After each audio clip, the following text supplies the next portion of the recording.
केदार घाटी में rescue operation का आज चौथा दिन है और राहत और बचाव कार्य जारी है और साथ ही हेलीकॉप्टर के जरिए फंसे लोगों का रेस्क्यू किया जा रहा है। देहरादून कंट्रोल रूम से केदारनाथ रेस्क्यू ऑपरेशन पर बारीकी से नजर रखी जा रही है। सचिव आपदा प्रबंधन विनोद कुमार सुमन कंट्रोल रूम में पूरे ऑपरेशन की मॉनिटरिंग कर रहे हैं और इधर मुख्यमंत्री पुष्कर सिंह धामी सचिव से पल पल की अपडेट ले रहे हैं। सुबह 11 बजे से 527 लोगों का रेस्क्यू किया जा चुका है, जिनमें से केदारनाथ से 300 लोगों को पैदल लिंचोली लाया गया है। केदारनाथ में मौसम खराब होने के कारण इनको लिंचोली से एयरलिफ्ट किया जाएगा। आज 70 लोग केदारनाथ से और साथ ही 135 लोग अभी तक भीमबली और साथ ही लिंचोली से एयरलिफ्ट किए जा चुके हैं। अभी तक पूरी केदार घाटी में 9,626 लोग रेस्क्यू किए जा चुके हैं। रेस्क्यू का सीएम धामी अपडेट ले रहे हैं।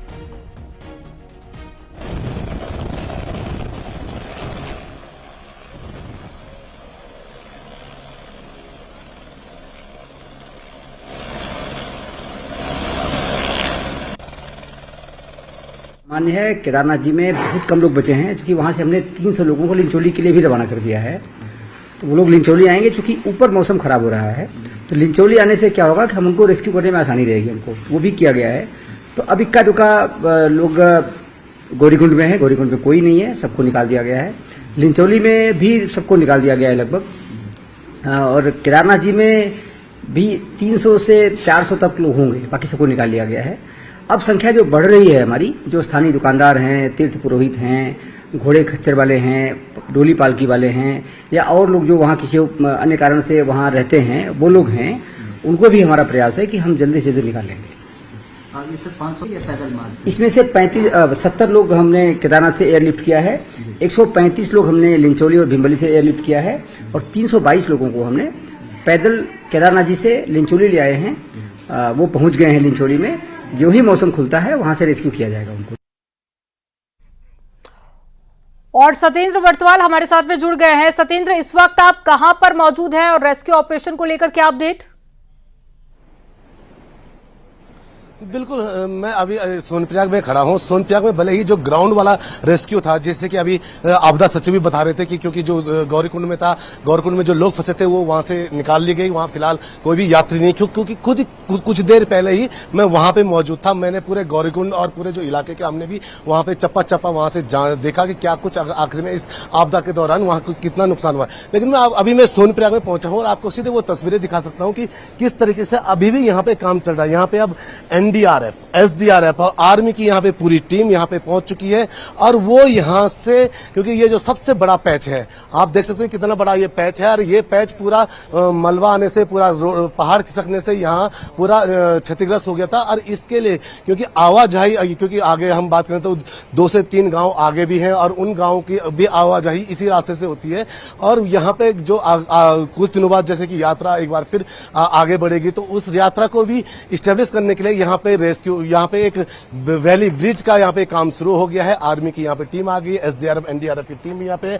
नीचे भी आप देख सकते हैं कि मंदाकिनी नदी के ठीक ऊपर भी वहां पे वैली ब्रिज बनाने की यहाँ पे पूरा यहाँ पे तैयारी चल रही है। और यहाँ पे हर प्रकार की यहाँ पे वो व्यवस्था दी जा रही है, जिससे कि अब आने वाले दिनों में यात्रा एक बार फिर चल पाए। और अगर हम ये आज का रेस्क्यू की बात करें तो लगातार हेलीकॉप्टर के जरिए रेस्क्यू आज हुआ है, क्योंकि जब हम मॉर्निंग में हमारी जब डीएम जिलाधिकारी रुद्रप्रयाग से बात हुई थी, तो उनका यह कहना था कि करीब 1000 लोग फंसने की लगभग संभावना है, जो जिनको आज शाम तक निकाल लिया जाएगा। जैसे कि खुद अभी आपदा सचिव ने भी कहा है कि जो केदारनाथ में जैसे ही मौसम खराब हो रहा था, तो उनको जो केदारनाथ में फंसे लोग थे उनको नीचे की तरफ जो दूसरा हेलीपैड है लिंचोली का, वहां तक उनको भेजा गया है। लिंचोली से अभी भी रेस्क्यू लगातार जारी है। जी, तो बिल्कुल लगातार रेस्क्यू ऑपरेशन जारी है। और साथ ही लेकिन सत्येंद्र, अब और कितना वक्त लग सकता है, क्योंकि जानकारी ये भी सामने आ रही थी कि आज हो सकता है कि रेस्क्यू ऑपरेशन का आखिरी दिन हो और सभी को बाहर निकाल लिया जाए।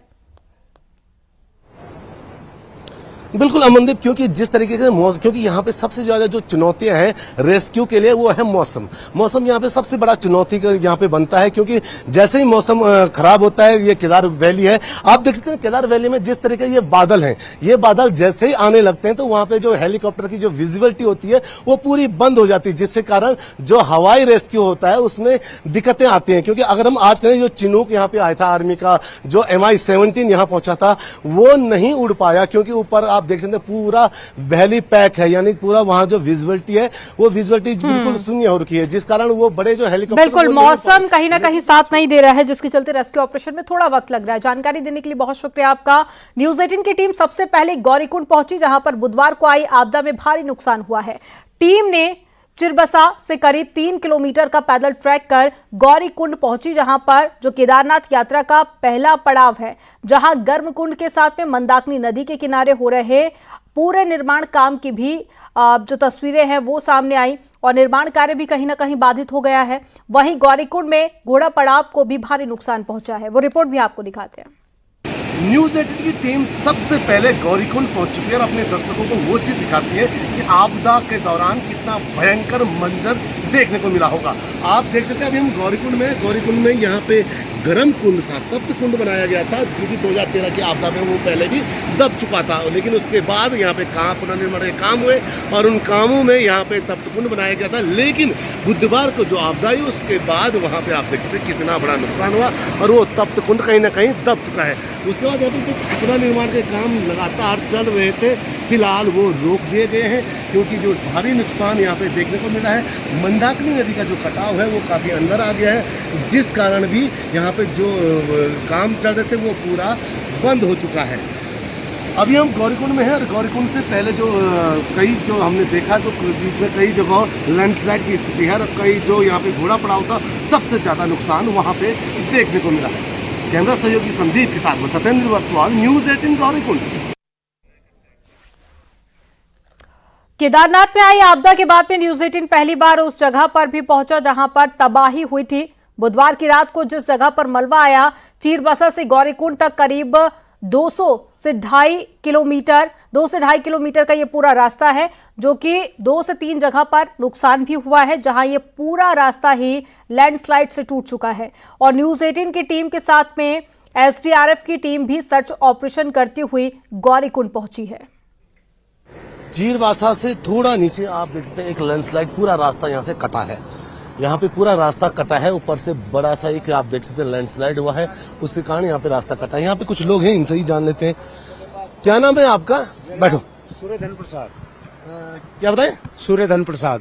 सूर्य जी, क्या स्थितियां रही थी? क्या आप यहाँ से निकल रहे थे? क्या था? निकल सर यहाँ से घोड़ा लेके और मैं जा रहा था यहाँ से, और 8 बजे का टाइम था। 10 मिनट दुकान में बैठा, 10 मिनट के बाद जो है कि मेरे को यहाँ से झरना टूट पड़ा। अच्छा, जो ये झरना बना है पूरा रास्ता टूट गया, तो फिर आप यहीं रह रहे हैं? रास्ता जाने के लिए नहीं है सर आगे, फिर जो है कि हम यही नाइट होल्ड कर रहे हैं। फिर खाना वाना कैसे? खाना खुना बाहर की दुकानों से। हमारा ये शॉप है सर नींबू पानी का। अच्छा, नींबू पानी का? जी, और घोड़े भी हैं हमारे यहाँ पे। अच्छा जी सर। सब सुरक्षित है अभी? अभी सुरक्षित है सर, हमारे सामने पे कोई घटना नहीं घटी यहाँ पे। सब ठीक? जी, गौरीकुंड का हालत है, गौरीकुंड में जो है कि सारा जो क्षतिग्रस्त पड़ा है वहाँ टूट रखा है थोड़ा। जी सर। अच्छा, ये रास्ता अभी टूट रखा है? जी, यहाँ पे अभी भी जो है खतरे का माहौल बना है। जब पानी बढ़ रहा है तो जो है कि पत्थर आ रहे हैं ऊपर से।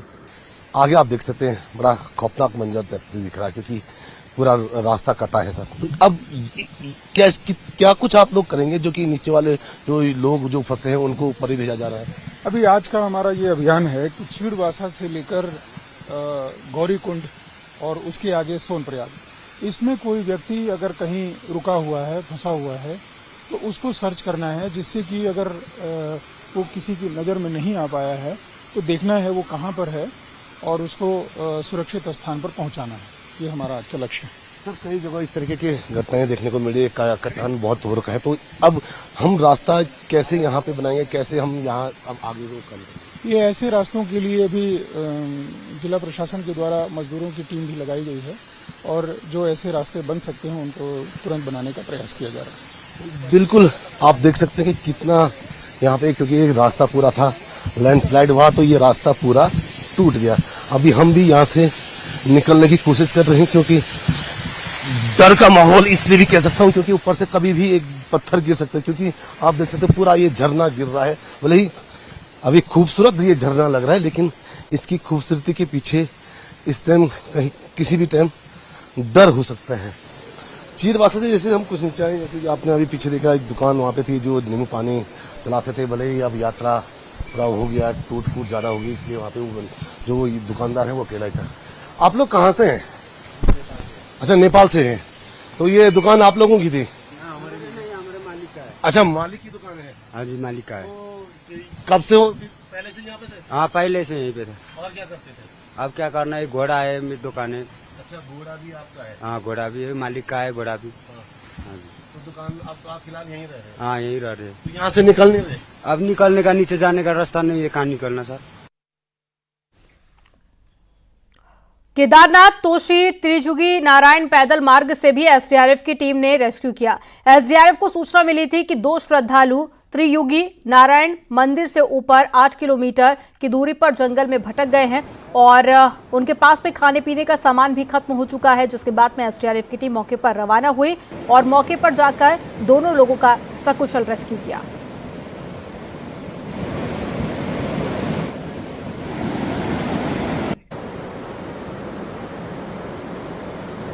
सोनप्रयाग में लोगों के रेस्क्यू के लिए सेना के जवानों ने पैदल पुल बनाने का काम शुरू कर दिया है। सोनप्रयाग गौरीकुंड के बीच में सड़क करीब 150 मीटर सड़क कट चुकी है, जिससे कि रेस्क्यू में परेशानी हो रही है और सेना के जवान पैदल पुल को 5 से 6 घंटे में तैयार कर लेंगे, जिसके बाद में सोनप्रयाग गौरीकुंड के बीच में आवाजाही आसान हो जाएगी।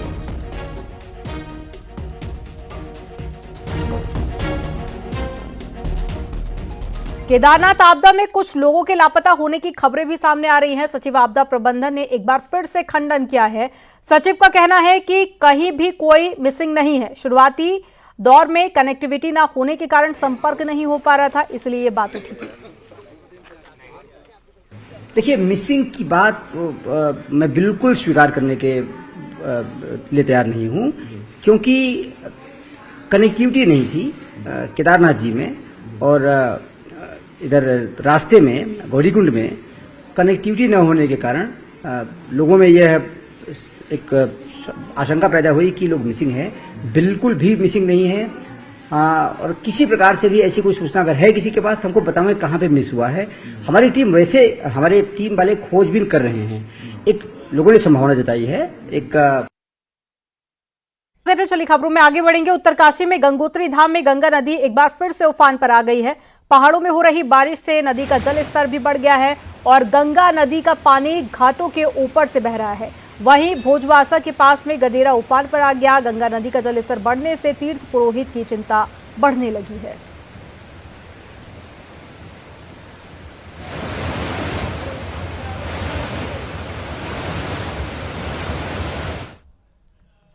सीएम पुष्कर सिंह धामी लगातार आपदा प्रभावित क्षेत्र पर नजर बनाए हुए हैं, जिसके बाद में भाजपा के विधायक भी ग्राउंड जीरो पर अधिकारियों के साथ जाकर दौरा कर रहे हैं। उत्तरकाशी के कई इलाकों में भी बारिश के बाद में आई आपदा का कहर देखने को मिला, जिसमें पंजियाला और साथ ही बौन, नाकुरी, मांगली शेरा और साथ ही सिंगोट कई ऐसी जगह है जो कि बारिश के चलते काफ़ी ज़्यादा लोगों को दिक्कत भी हो रही है। सड़क और साथ ही सुरक्षा दीवार और पुल टूट गए हैं, जिससे कि लोगों को काफ़ी परेशानी का सामना भी करना पड़ा। अधिकारियों ने प्रभावितों और को सहायता पहुंचाने की कोशिश में जुटे हुए हैं और साथ ही सहायता राशि के चेक बांटने के साथ ही हुए नुकसान का आंकलन भी कर रहे हैं। सभी अधिकारी आ रखे हैं, जगह जगह सड़कें बंद हैं, पूरा आपदा ने क्षतिग्रस्त कर रखा है लोगों की। जो है कई सैकड़ों नालियां जो है बादल फटने से जगह जगह जो है तबाह हो गई है और जो तमाम तत्काल के लिए फौरी तौर पर जो व्यवस्था की जा रही, प्रशासन लगातार लगा हुआ है उसके लिए। कोटद्वार में एनएच 534 कोटद्वार से दुगड्डा के बीच में 8 किलोमीटर के रूट पर खतरनाक रास्ता बना हुआ है और इस रूट पर 26 डेंजर जोन बने हुए हैं, जहां से भूस्खलन हो रहा है।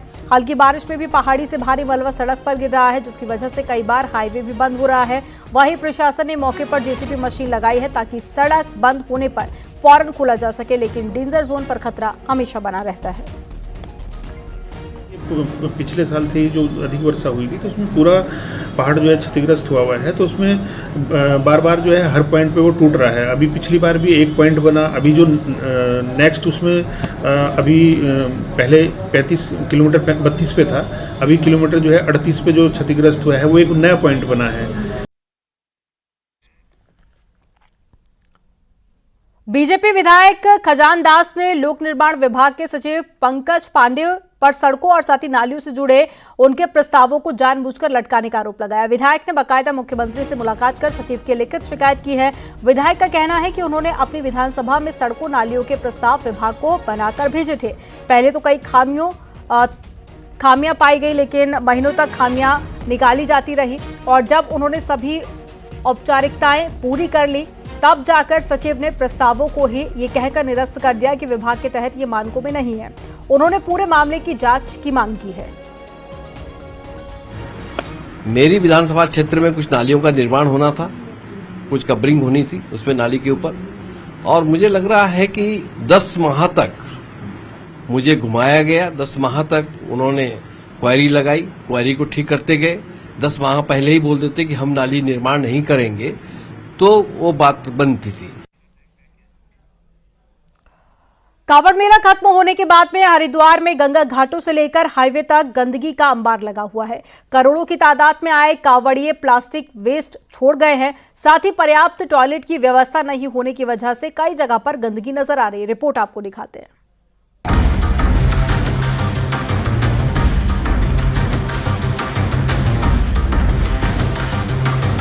2 अगस्त को हरिद्वार में कांवड़ मेला समाप्त हुआ है। प्रशासन के मुताबिक कांवड़ मेले में 4 करोड़ से ज्यादा शिव भक्त कांवड़िए हरिद्वार पहुंचे। मेला शुरू होने से पहले प्रशासन की ओर से कई तरह की व्यवस्थाएं करने का दावा किया गया, लेकिन मेला खत्म होने के बाद जगह जगह पसरी गंदगी प्रशासनिक व्यवस्थाओं की पोल खोल रही है। हरिद्वार जिला ODF यानी खुले में शौच मुक्त घोषित है, लेकिन कांवड़ मेले के बाद जिले के ODF टैग की धज्जियां उड़ती हुई नजर आईं। कांवड़ मेला खत्म होने के बाद हजारों मीट्रिक टन कूड़ा नगर निगम की टीमें उठा चुकी हैं और जल्द से जल्द पूरे कूड़े को साफ कर लेने के दावे कर रहे हैं। हर मेला जो है वो एक एक्सपीरियंस होता है, एक लर्निंग होता है। तो इसमें मेरा ये मानना है कि ये जो टॉयलेट्स हैं ये पर्याप्त थे, बट इसमें यदि हम 5 से 10% की बढ़ोतरी करें, क्योंकि इस साल भी हमने पिछले साल से अगर हम कंपेयर करें तो 10% के लगभग हमने इसमें इंक्रीज करा था टॉयलेट्स को। कांवड़ मेले के बाद शहर भर में पसरी गंदगी से स्थानीय लोगों को बड़ी परेशानी हो रही है। चारों तरफ फैले कचरे और उससे उठ रही दुर्गंध से परेशान लोगों का कहना है कि प्रशासन को श्रद्धालुओं के लिए ज्यादा से ज्यादा पोर्टेबल टॉयलेट और बाथरूम की व्यवस्था करनी चाहिए, ताकि सार्वजनिक रास्तों और कॉलोनियों में गंदगी न हो। और समस्या तब आती है महोदय जब हमारा मेला समाप्त हो जाता है, उसके बाद शहर में जगह जगह गंदगी पड़ी होती है, जिस कारण से जो है लोग बीमार होते हैं, डॉक्टरों के पास जाते हैं। निश्चित रूप से मेले से पहले सरकार को ये प्लान बनाना चाहिए कि कुछ पोर्टेबल शौचालय बनाए। बैरागी कैंप इतना बड़ा पड़ा है, 4 करोड़ लोग आए हैं, वो शौचालय के लिए कहाँ जाएंगे। नगर निगम की कई टीमें दिन रात प्लास्टिक का कचरा उठाने के लिए काम कर रही हैं और जल्द ही प्लास्टिक का कचरा साफ भी कर लिया जाएगा। लेकिन ऐसे में बड़ा सवाल ये है कि हर साल होने वाले कांवड़ मेले और अन्य आयोजनों के लिए धर्मनगरी हरिद्वार में सीमित सार्वजनिक शौचालयों में कितनी गंदगी समाने की क्षमता है, और हर साल के अनुभव से सबक लेकर क्यों शौचालयों की संख्या को बढ़ाया नहीं जा रहा। न्यूज़ 18 के लिए हरिद्वार से पुलकित शुक्ला की रिपोर्ट।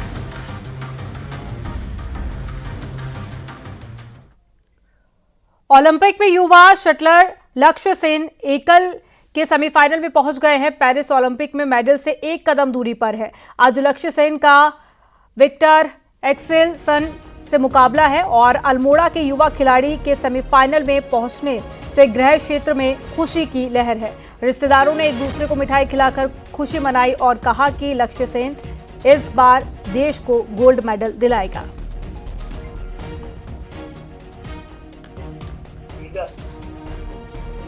हमको लोगों को तो पूरी उम्मीद है कि गोल्ड जीतेगा और उसकी लगन, मेहनत और लोगों का सहयोग उसे मिलता रहा तो आज उस मुकाम में खड़ा है। हमें बहुत खुशी है। वो अपने देश के लिए, अपने परिवारजनों के लिए और अपने देश के लिए मेडल लेके आएगा, गोल्ड मेडल। ये हमारी शुभकामनाएं हैं। चारधाम यात्रा के दूसरे चरण को लेकर प्रशासन तैयारी में जुटा हुआ है। ऐसे में बातचीत के लिए ऋषिकेश पहुंचे तीर्थ पुरोहित और साथ ही कई लोग हकूकधारी का दर्द देखने को मिला। तीर्थ पुरोहितों का कहना है कि बद्री केदार में मास्टर प्लान से बेघर हुए तीर्थ पुरोहितों को अभी तक मुआवजा मिला, ना ही कोई व्यवस्था की गई। तीर्थ पुरोहितों ने सरकार से जल्द मुआवजे के साथ ही बद्री केदार मंदिर परिसर में व्यवस्था की मांग की है। केदारनाथ में सारे वो मकान तोड़े गए, बद्रीनाथ में तोड़े गए, उनको आज दिन तक मुआवजा नहीं मिला। उनको ये एश्योर किया जा रहा है कि आपको मुआवजा दिया जाएगा, लेकिन कब दिया जाएगा? आज मतलब पूरे बद्रीनाथ में उनको रहने का ठौर नहीं है।